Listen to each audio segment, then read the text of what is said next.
Yes. Thank you. Yes. Thank you very much, Jianfeng. I would like to thank you as well as the other organizers for inviting me to this very interesting workshop. Again, as Andrew said, if you guys have questions for me, please feel free to ask, interrupt me. Sometimes it's difficult to see the chat, but I think Jianfeng will help me with that. So I'm going to talk about a topic which is slightly different from what the other speakers are going to talk about, and which already tries to answer some of the questions that Eric van den Einden asked. So let's get started. So my starting point is this rather anodyne observation that all of us know the traditional successes of machine learning, whether it is in translation, machine translation, or face recognition, or protein folding, or many other examples, natural language understanding. This is with big data, right? And by big data, roughly speaking, anything more than, let's say, 10,000 training samples, 100,000, a million training samples. And this is a very important point that machine learning thrives on big data. Now, what we are interested, at least in this workshop, is scientific computing, or in particular, computations of PDEs. So how does this data acquisition and the question of big data interface with machine learning is somehow the main thread of my presentation. So let me start with the parametric PDEs. This is, Andrew has already introduced it, and Gita is going to speak much more in the next talk. But just to sort of set the stage, let me start with parametric PDEs. So here you parameterize, so you have parameters. The solution depends on space, on time, as well as on some parameters. Now, these parameters can come from uncertainty quantification. So this is an example of a simulation of a compressible turbulent flow in my group. And what you're interested in is not just a single realization of the solution, but in mean, variance, probability distribution, and so on. So in particular, this parameter can be high dimensional. It could be, in this particular case, it's 50 dimensional. Here's another example, design, optimal control, PD constraint optimization design. And again, we are a flow past an aircraft or an airfoil in this particular case. And the parameter space is, I don't know, 20 dimensions. So these are the sort of problems that one is interested in. And the basic point here in this kind of many query problems, where you have to query the PDE solver many, many times, is that perhaps for a single simulation, the costs are reasonable. For instance, this is approximately half an hour. This, on the other hand, computing this is a very expensive proposition. And even on one of the most powerful supercomputers on Earth that we have in Switzerland, it still was 300 node hours. However, to do uncertainty quantification, to design, you need thousands of these simulations. So the cost is going to be prohibitive. And this is exactly the place where you need surrogate models. And deep neural networks are one particular powerful class of surrogate models. So remember that what we are interested in is multiple evaluations of the solution field or of some observables like lift or drag or quantities of interest. And we want to do that with deep neural networks. So all of us know what deep neural networks are, and we want to do supervised learning with deep neural networks. So by the way, can you guys see my screen properly, or? Yes, okay, because I didn't see it. Okay, so these are these compositional functions that we know so well.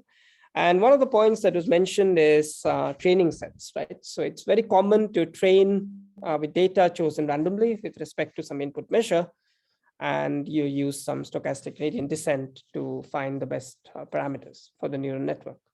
So in principle, this seems to be a very easy process algorithmically, right? So you generate some data, you acquire some data with some existing PDE solvers or experimental data. And once you have access to this data, you use neural networks and you find a good surrogate, hopefully. And in principle, yes, this is highly feasible. Universal approximation was already mentioned by Andrew. And these are even finite dimensional maps. So we know that as long as this map is measurable, there is a neural network which is going to be close to it in whatever norm that you are interested in. Now, if you look into the details, for instance, if you use approximation theorems like that of Yarotsky, then the size of this neural network depends on the regularity of the map that you're trying to learn, as well as on the input dimension. So if you have more regular maps, they are, let's say, easier to learn. If you have larger dimensions, this gets harder and harder. In particular, you can be hit by the curse of dimensionality. So if the sort of problems that I'm interested in, for instance, this one here, is not very regular. The function is only in BV, and the dimension in this case was 20 dimensional. So these kind of theorems don't tell you much because they tell you that the size is going to be huge. So this is not very useful. Thankfully, what we have is that these are solutions of PDEs, not just generic functions in Sobolev spaces. So one can use the fact that these are solutions of PDEs. There are various different ways to do it. So you can, I think Gitta is going to talk about elliptic PDEs. There is work of Weinanner, Arnulf, and so on semilinear parabolic PDEs. We have also some work on nonlinear hyperbolic PDEs. And the bottom line is that, at least from an approximation theory perspective, instead of having this exponential increase with respect to dimension of neural network size, what you end up is a linear increase in dimension or a quadratic increase or a sublinear increase. So essentially saying that the small neural networks suffice in approximating this problem. However, that's not the only source of error. We have error due to optimization. We're trying to solve this very high dimensional non-convex optimization problems. So these errors, at least I don't know how to control them. And then we also have generalization errors where we replace the sort of population risk, this integral here, by what is called the empirical risk, which is roughly speaking a quadrature.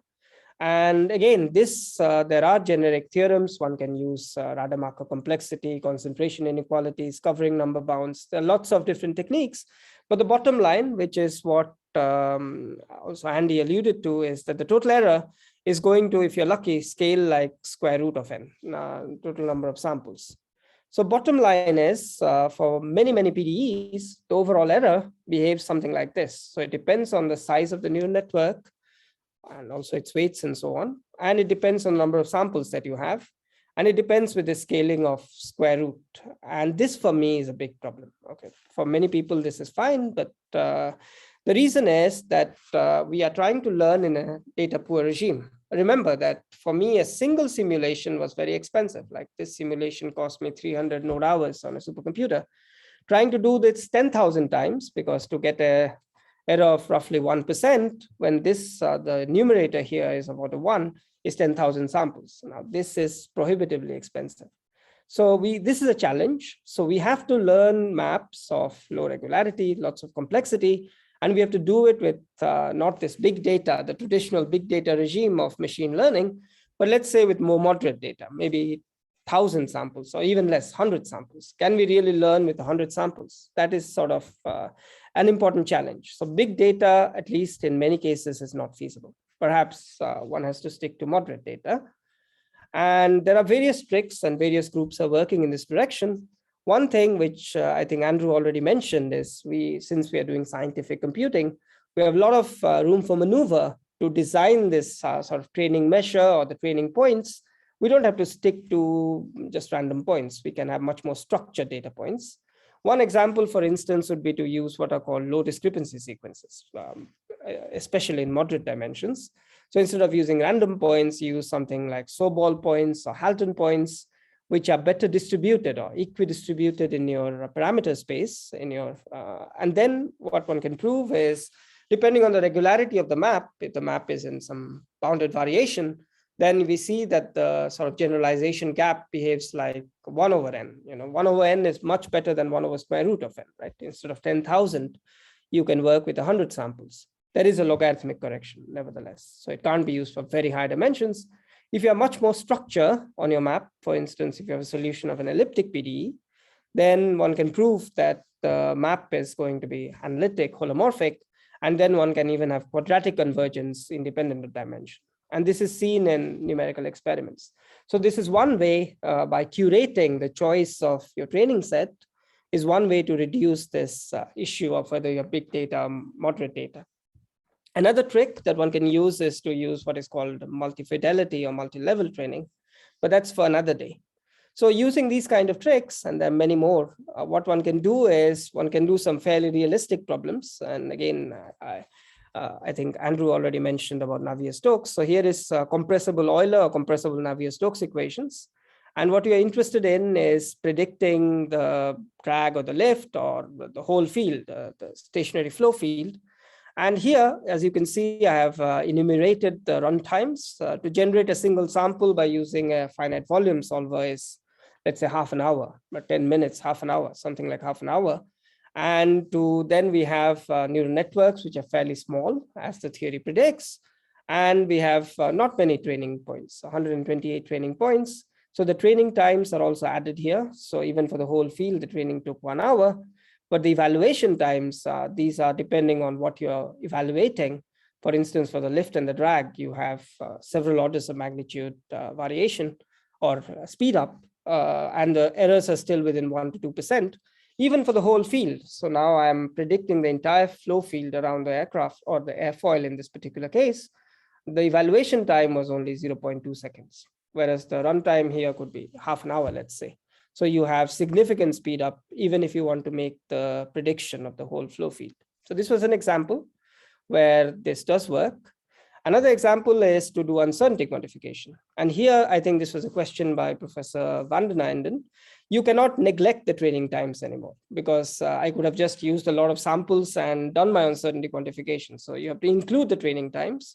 So the speed ups are much more moderate, because by including the training times, the data generation times, but still you get roughly 1 order of magnitude, and you can increase it by multi-level training. So you can predict the probability density functions, correlations, things like that, at least for some of these problems, fairly efficiently.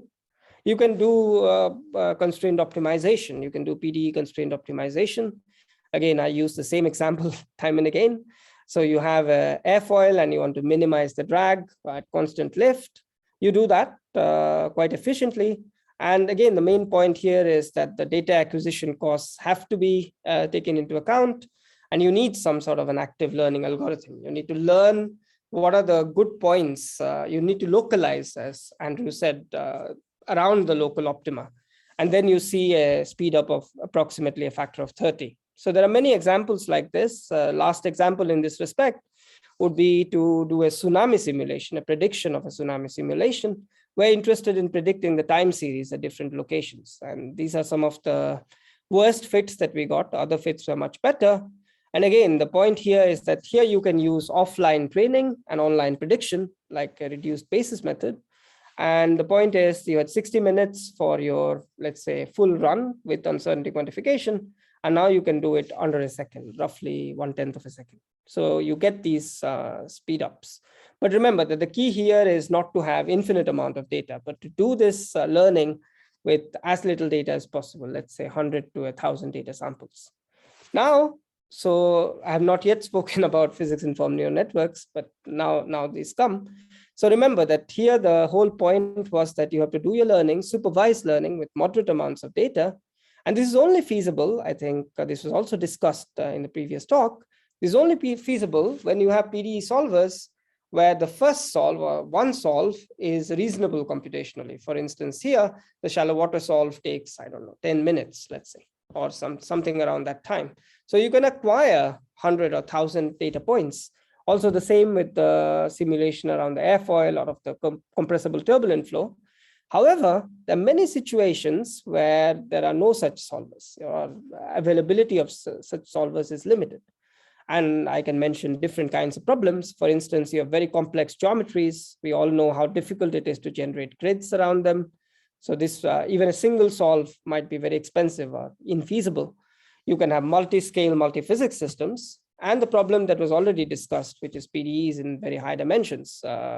So you can have the Boltzmann equation already with 7 dimensions, radiative transfer, 7 dimensions. I'm going to come to that again and again. And Black-Scholes, Schrodinger, the number of dimensions is very, very high.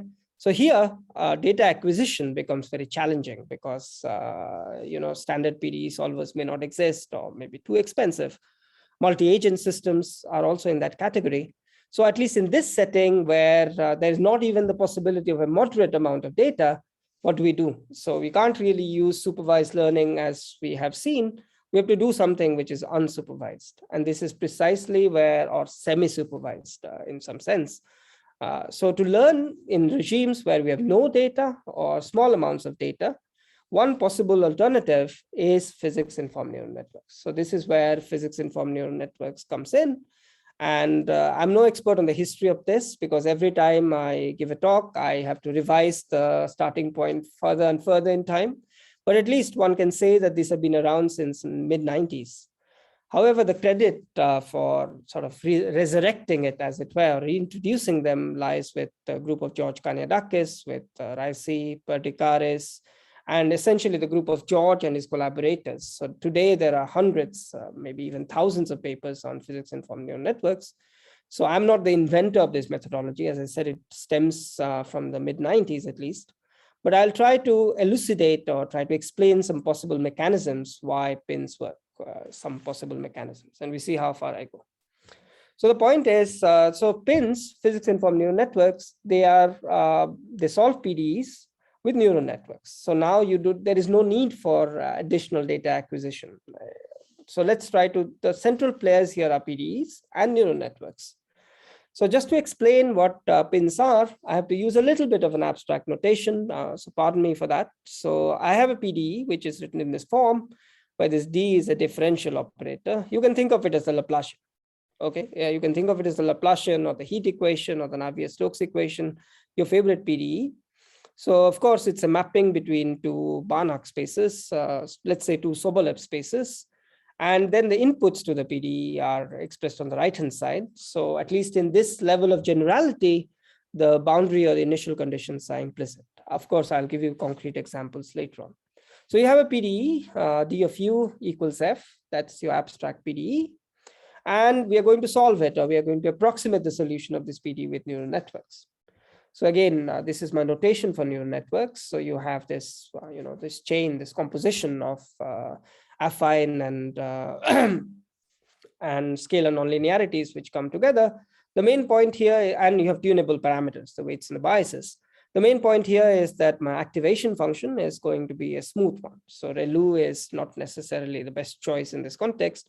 You can use the hyperbolic tangent, for instance. In fact, most of the theorems will be for hyperbolic tangent. So we have a PDE. I'm going to approximate the PDE with neural networks. So how do I do this? So this is sort of the description slide. So it's a bit dense, pardon me for that. So remember that I parameterize my weights and biases by a generic parameter theta, which might lie in a high dimensional parameter space. Now my solution, my U theta, is a neural network, which is a mapping. I forget about sort of physical parameters. I just look at space and time. So my D here is space and time.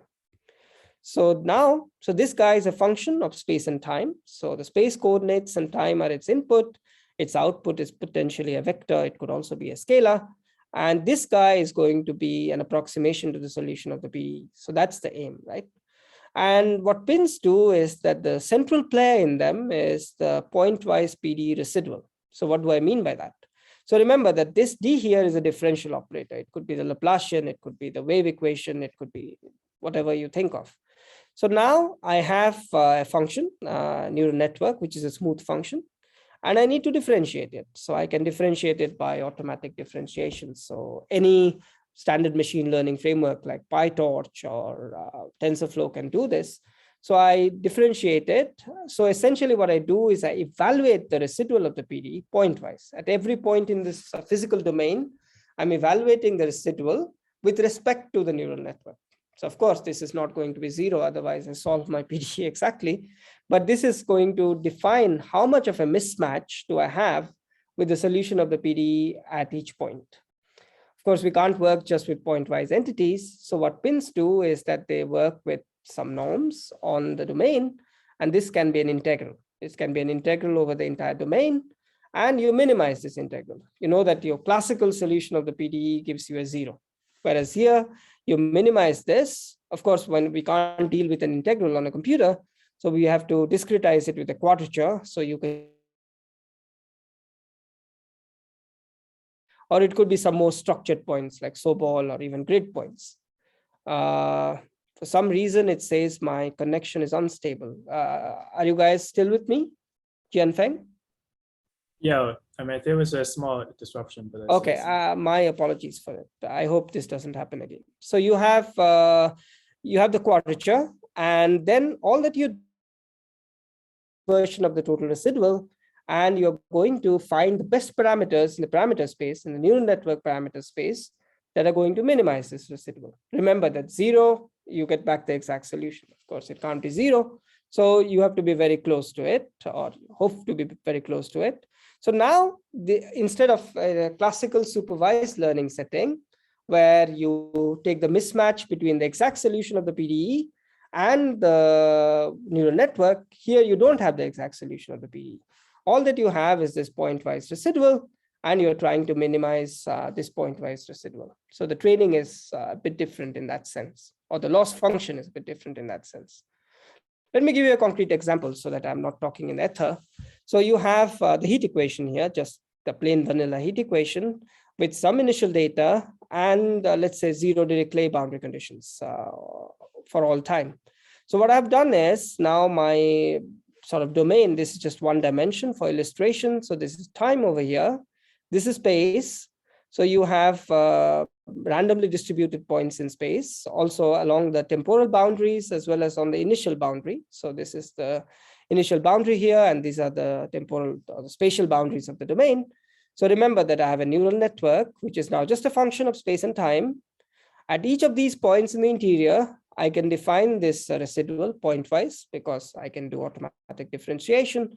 I evaluate the time derivative, I evaluate the Laplacian, and then I have the mismatch at the initial line, the mismatch along the boundaries. I take all of these together.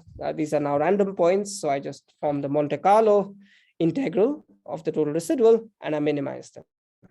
So needless to say, algorithmically, this is a very, very easy approach. It's just 3 lines. I could have shown you the code on, let's say in PyTorch. This is really 3-4 lines, because all that you do is you compute these derivatives with automatic differentiation, and you provide this loss function that you minimize with whatever method that you have.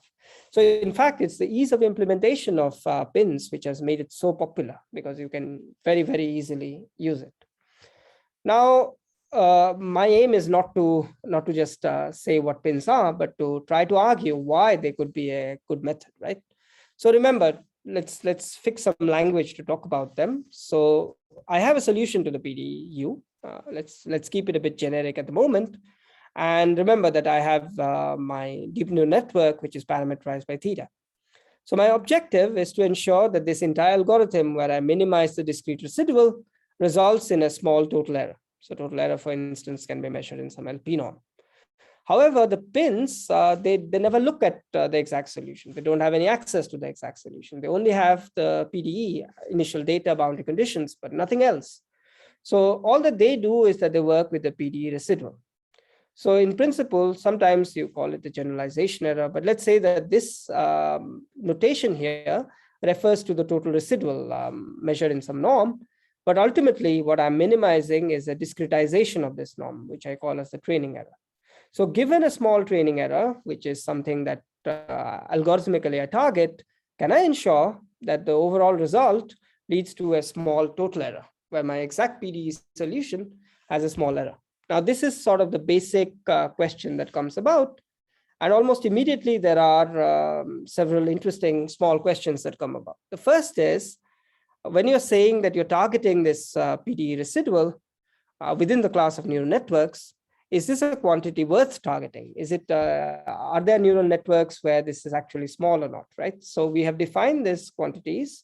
Now, does there exist in this space of parameters defining neural networks, does there exist neural networks such that these discrete residuals or total residuals are going to be small?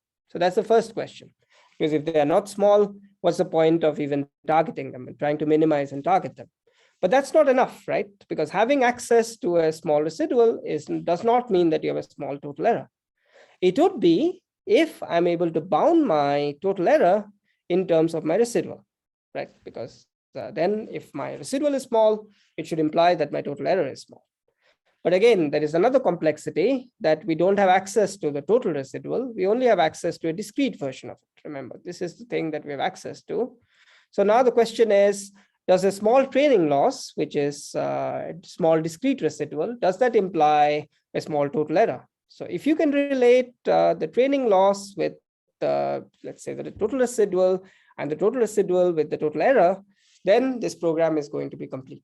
So in a theoretical setting, what we need to find are neural networks which have these small residuals, and the fact that your total error can be controlled by the residual and by the training loss. So these are sort of the questions. And a strategy to do this was somehow not in a complete form already proposed last year. There are other ideas also floating around. So I'll just focus on what I'm doing. So the first point is, as long as your solution is sufficiently regular, so you're solving a PDE, let's say that this is having sufficient Sobolev regularity, then the residual at the PDE is 0, right? So we know that it is a classical solution. The residual at the PDE is 0. So as long as I can approximate my exact solution of the PDE in sufficiently high Sobolev norms, because these are differential operators, we are trying to evaluate them pointwise. So what we are going to do is we have to find approximation theorems in sufficiently high Sobolev norms. If these guys are going to be close, so differential operators acting on them is also going to be close. As a consequence, the residual evaluated at this neural network is also going to be small. So the first thing is, the non-trivial part here is, most of the neural network approximation theory is with LP norms, but now we really need high order Sobolev norms. So that's one ingredient to this entire plan, that you do have some neural networks where the total residual is going to be small. Of course, that is not enough, right? Remember that I need to bound my total error in terms of the residuals. How do I do that? One option, or one way to do so, is to use some stability or coercivity of your PDEs. So as long as I can say that my PDE, so remember that my PDE is D of U equal to F. So if I change my right-hand side, I change this term. So the inputs to the PDE, so the output to the PDE is somehow regulated or controlled by inputs to the PDE, possibly in a conditional manner. If I can do that, then it's very easy to see that my total error can be given in terms of my PDE residual. So if my PDE residual is small, then my total error is small. But that requires some sort of coercivity or stability of my PDEs. And the final piece of the puzzle is that your training error, remember that you have access only to the discrete version of the residual, not to the total residual. But think of it as a quadrature, because you have an integral here and you have a quadrature here. So in principle, you could conceivably use quadrature errors to control these terms. So this has to be done on a case-by-case basis, right? Because for each PDE, the properties, the coercivity, the stability of the PDE is very, very different. So how are you going to manage that depends on a case-by-case basis. So this just provides you with one possible program on how to do this kind of error analysis, and explains if these things happen, then pins might work, right? Now, what I'm going to do in the next 5 minutes or so is to explain some concrete examples where this works. So let me start with the simplest examples that you can think of, which is just linear parabolic PDEs. In fact, these are called Kolmogorov PDEs because they model density of certain stochastic processes. So mu here is the drift, and sigma measures somehow the diffusion. And the point is that the coefficients are going to be affine. So this is a major limitation. Nevertheless, the heat equation itself is a classic example of this. Black-Scholes equation, this is the setting where people like Weiner and Arnold have done a lot of nice analysis for supervised learning. But remember that now in this setting, we don't have any supervised learning anymore. We don't have any data as such, because this is just an alternative to a PDE solver. So now, so these are the Black-Scholes equations fall into this category. And in particular, needless to say, the dimensionality, the physical dimensionality of the problem can be very high. So can pins work in this setting? And the answer is yes. It is provided in this paper to some extent, at least. So what we're able to prove is that as long as you have the hyperbolic tangent activation function, one particular choice, then you have a certain size, let's say, very explicit size of the neural networks, for which A, the total residual is going to be small, and also the training error, sort of the discrete residual, is going to be small, provided that you have enough training samples, of course. And this is, as you can see, the dimension, the physical dimension doesn't get into these estimates because it's somehow absorbed in the constants as a linear or a polynomial rather than as an exponential. So because we have some explicit representation formulas, Dingtin's formula, for instance, not Feynman-Cox doesn't work. So we are able to overcome the curse of dimensionality. And once you have this, this is a linear PDE. So you can use the stability of the PDE to say that if your residuals are going to be small, these are the different components of the residuals, then your total PDE solution is going to be small. Finally, one can use some concentration inequalities or even Rademacher complexity. But we used concentration inequalities to show that the entire program can be closed as long as you have small total error, training errors, and you have sufficiently many samples. Remember that there's no data here. These are just collocation points. And I choose the number of collocation points that I have to use. Then the total error is going to be small. So this the bottom line is, at least for linear parabolic PDEs, these can even overcome the curse of dimensionality, and the algorithm itself does not require any data. It does not require any Feynman-Cox formula or any other stochastic representation of the data. Needless to say, the analysis does. Means without this, we would not be able to do the analysis. How well does it fit with numerical experiments? Well, let's see. So here is an example just in 1D, because the constants can be explicitly evaluated. So this is the upper bound, a computable upper bound that we have. You can see that the upper bound goes down as square root of n roughly, and the total error also goes down. But the difference is, of course, in the scale of the constants, right? So this is at least 3 orders of magnitude difference. This is already at 1%. This was a factor of 1,000 even. So the constants are not very sharp. And this is not surprising in a machine learning context. What is very pleasing, on the other hand, is this theorem here tells you that if you fix the number of samples, if you fix the architecture of the neural network, roughly speaking, if the training error, which is what you have a handle on, is small, at least you observe it in practice, then the total error is going to be small. And in fact, there's a tight coupling between them. So I'm plotting the training error in a logarithmic scale here, and the log of the total error. And you can see that they more or less lie along a line. So if the training error is small, the total error is small. So at least you know when to terminate your algorithm. Regarding the curse of dimensionality, here I have just plotted tabulated the total error for the heat equation with respect to dimensions. And you can see that the error does increase, but it grows linearly at best, not exponentially or even polynomially. So at least qualitatively, the theory is sort of backed up by numerical experiments in this particular case. And you can do Black-Scholes type PDEs, we can do Heston type PDEs. The main point here again is that the errors are small, even when the dimensionality is very, very high. Of course, it takes time to train these neural networks. So this is obtained with a training time of roughly 1 hour. So even for a 100-dimensional problem, it takes 1 hour, because I don't use any data. I just use initial data and boundary conditions. No explicit data of the solution is available in this particular cases. Let me go to a more interesting, by the way, Jianfeng, can I ask how much time I have so that I can calibrate accordingly? 10 minutes? We have like 4 minutes left. 4 minutes? Oh, then I'm... Much? I think it's 6. I'll take 6. Anyway, so let me try to focus on a more practical example, which is radiative transfer. Many of you know that this is a very well-known PDE that comes across in climate modeling and physics and astrophysics and so on. So the dimensionality in the worst case is 7 dimensions, because you have 1 time, 3 space, 2 angle, and 1 frequency dimension. Now you don't have, let's say, diffusivity. It could be diffusive in some regimes. You have something which is non-local.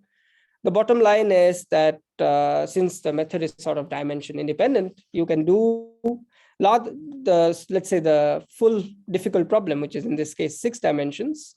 You get an error of 2%. This is not an easy problem at all. This is astrophysically relevant problem. And you do it in about 60 minutes, 1 hour. So that's the training time.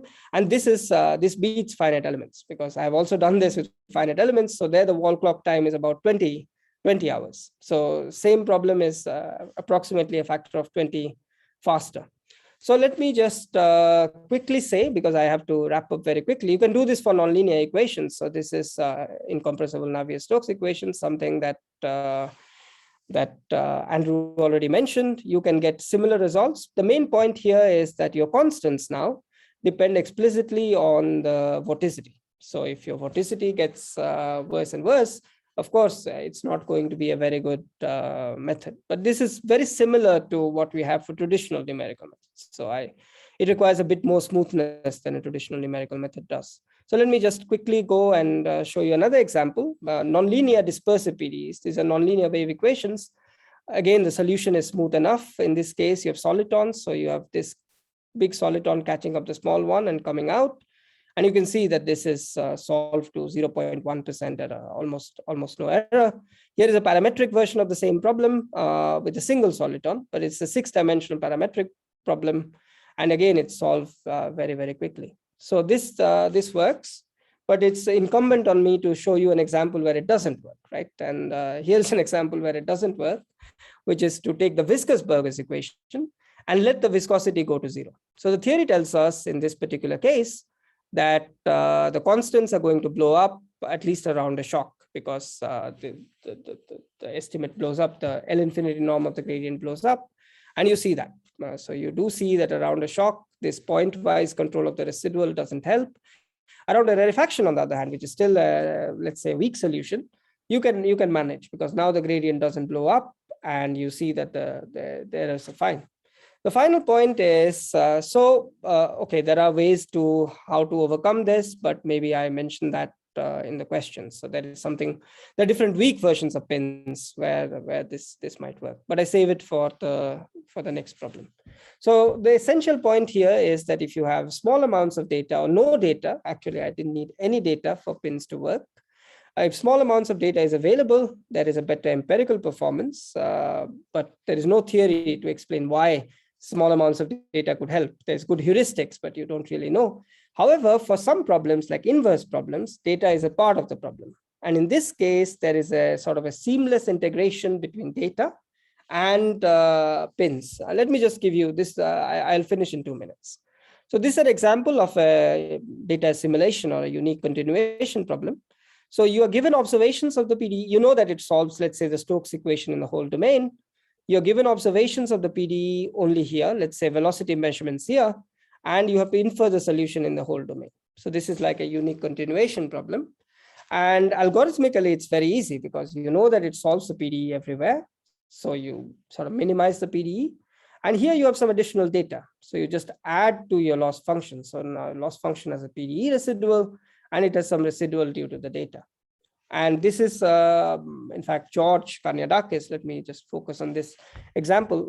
He was able to push it to a limit with Navier-Stokes and so on and so forth. At least for the Stokes equation, we can even show this theoretically, right? So you have the PDE Stokes equation. You only have data for the velocity, but what you can prove using some very deep mathematical results of Gunther Ullmann, something called 3 balls estimates, you can actually carry out. You can say that the residual is small, you can show the conditional stability, and you also observe this in practice. For instance, in 2D, the errors are going to be very, very small, even with small amounts of points. And so there is some theory backing the use of pins for these kind of inverse problems. There are other inverse problems, for instance, high dimensional inverse problems where it works well. But I think I will just conclude with, this is my conclusion slide. So there are 2 things I wanted to emphasize. The first was that in scientific computing, sort of using big data, which is, let's say, tens of thousands or hundreds of thousands of training points, is infeasible in many, many situations. So we have to make our algorithms work with small to moderate data. We have to make supervised learning work. But there are situations where you have to be data free, where data acquisition, even having 100 samples, is going to be very, very hard. In those cases, pins or physics-informed neural networks is one possible solution. It replaces PDE solvers, because remember that I didn't use any PDE solver. I just used the pin to solve the PDE from first principles. And there is at least some theory to back this up. Means if your PDE solutions are regular enough, if your PDE is coercive in some sense, lots of PDEs are in that sense that your error is bounded by the residual, then for many, many PDE forward as well as inverse problems, deterministic inverse problems, this is met, and pins can and do solve these problems rather efficiently. However, there are lots of caveats. Regularity is a key feature, because you need to define this residual pointwise. So that doesn't work in all cases. I showed you some examples with shocks. There are similar issues with turbulence. So you need weak versions of pins. And in fact, Andrew talked about operator learning. pins can be readily adapted for operator learning. So you, instead of using a PDE solver to do your data acquisition, you can use pins and simultaneously do the data acquisition and learn the operator. There are already some empirical results by Paris Perticaris, who is one of the organizers of this mini symposium. And we also have some theory for that, which is coming up. So there are many ways in which pins can be used, provided that your PDE has enough regularity and coercivity. If not, we still don't have very good ideas on how to extend this. So I stop here, and I thank you very much for your attention, and my apologies for taking a bit longer than expected.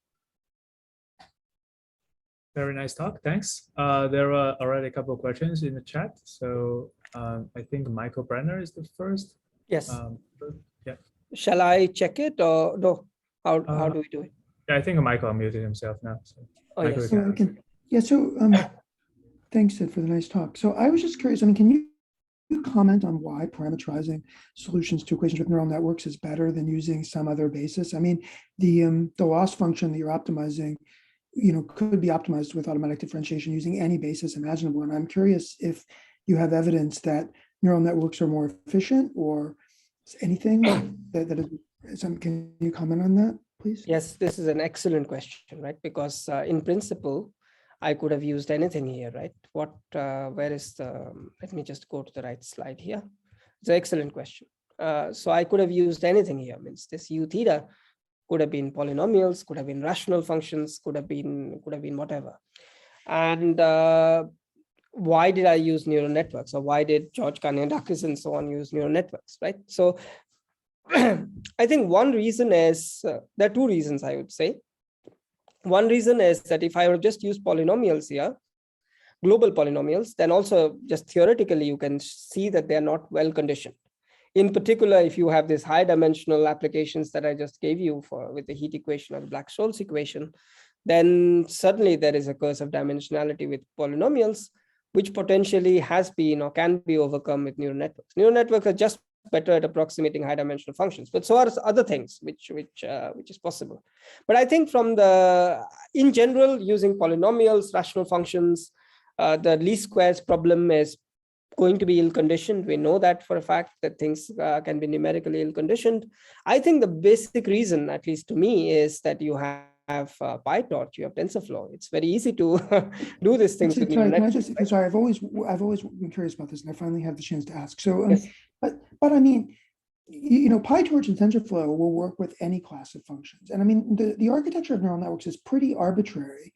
And it would just seem that one would want to invent classes of functions where one could prove convergence results. I take your point about polynomials, but I didn't mean polynomials. I mean, why isn't there a field where people are trying to invent creative new classes of functions? I mean, to try to have better approximations of things. I'm not sure why there's so much focus on neural networks. This is a very, very good point. It's I'm not able to give you one concrete theoretical reason why this is true, because all that I spoke about here, I had this very generic program. In principle, I could have done this with some other class of functions. Random features, for instance, will certainly work in this setting, because all that I required is a little bit of regularity and some approximation properties. This many different classes of functions are. What could be conceivable, and this I really don't know, maybe some other people in the audience know this better, is the integration of this entire, let's say, superstructure with the stochastic gradient descent. Means, is there something intrinsically good about neural networks that makes them better at learning stochastic gradient descent? A priori doesn't seem like, right? But so I don't have a concrete answer. Maybe we should find better kind of representation features instead of neural networks. All that I'm saying is that neural networks work. Means this is so this is a more pragmatic answer. But there's nothing. I could have used some other creative system. Maybe one should invest time and energy to come up with these creative systems. Yeah, I feel this is a great topic for the roundtable discussion. So there was another question in the chat by Nicholas Bolfi. Do you want to unmute yourself to ask? Nicholas?